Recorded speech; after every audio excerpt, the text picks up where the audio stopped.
Selamat datang di pertemuan pemrograman web dengan topik HTML. Saya Mezano Ardi Muhammad. Kita akan membahas pengembangan kode HTML dalam membangun aplikasi web.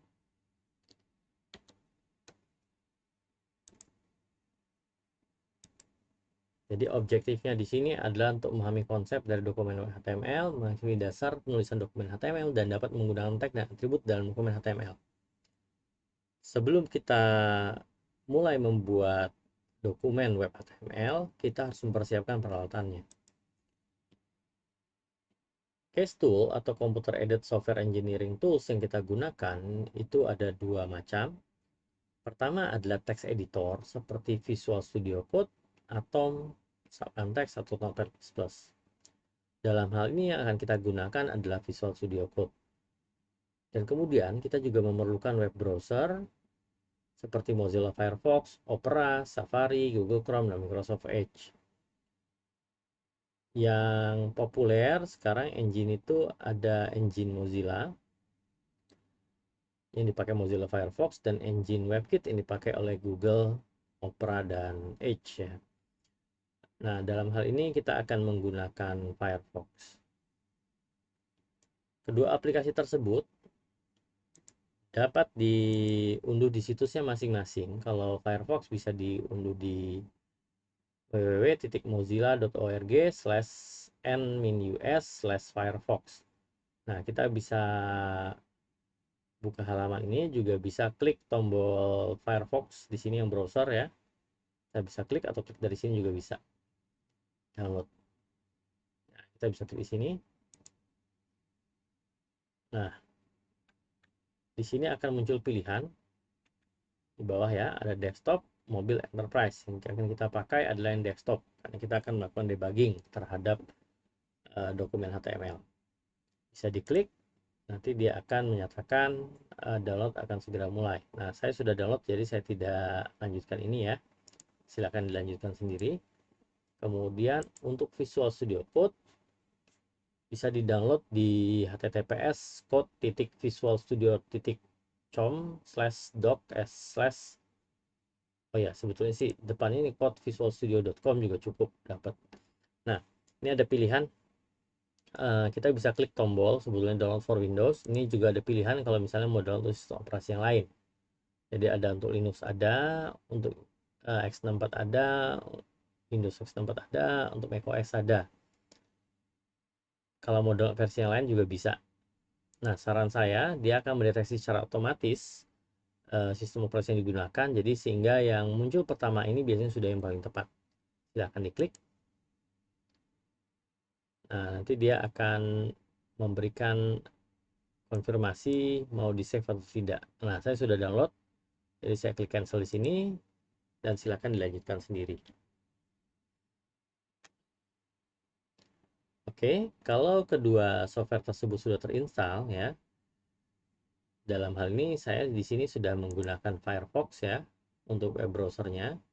Kita bisa lihat di sini di help about Firefox. Nah, bisa kelihatan nih Firefox browser versi 81 yang 64 bit. Oke.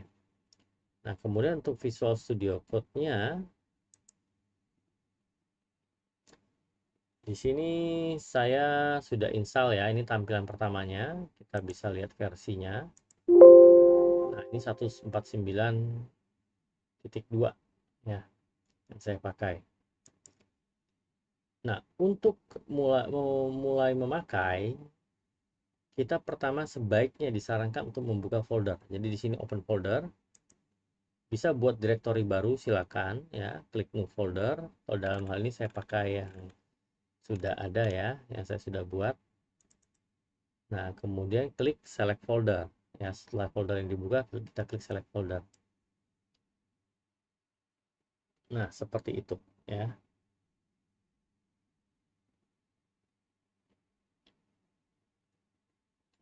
Oke, ini tutup saja. Ini sudah terbuka harusnya ya. Nah, ini sudah terbuka. Kalau terbuka di sini tulisannya dia ada di mana? GitHub tutorial web yang tadi direktori saya namanya ya. Nah, ada dua tool yang kita gunakan di Visual Studio Code, dua extension ya. Di sini ada banyak tombol ya. Ini adalah untuk Explorer melihat file kita apa saja.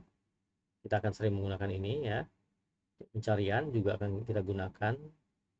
Kemudian ada source control, ini Git. Nanti kita pelajari, tidak sekarang ya. Nah, yang penting itu pertama kita akan menginstal extension ya. Jadi silahkan diklik extension. Extension pertama adalah untuk web server. Di sini namanya live server ya. Jadi kita ketik live. Di sini cari yang namanya live server. Nah, di sini live server. Ini harusnya kalau belum diinstal atau tombol install di sini. Nah, ini kalau saya klik, nah kan sudah diinstal, jadi tombol yang ada tombol uninstall. Jadi ini sudah bisa saya pakai. Kemudian yang berikutnya, nah kalau ini opsional tapi disarankan ya, install yang namanya Beautify ya. Beautify ini biar tampilan kodenya jadi rapih, dirapihkan oleh program ya. Jadi install Beautify, di sini karena sudah saya install juga. Karena sudah saya install, jadi di sini pilihan tombolnya adalah uninstall. Ya, ini berarti sudah siap dipakai. Oke, jadi tolong silakan diinstal kedua extension tersebut. Kalau sudah, kalau kita hapus ya, ini akan kelihatan apa saja yang sudah diinstal. Ini saya bisa lihat Beautify ada 32 di sini ya. Punya Beautify, kemudian saya punya live server. Oke, baik demikian. Berikutnya kita akan membahas mengenai HTML dan dokumennya.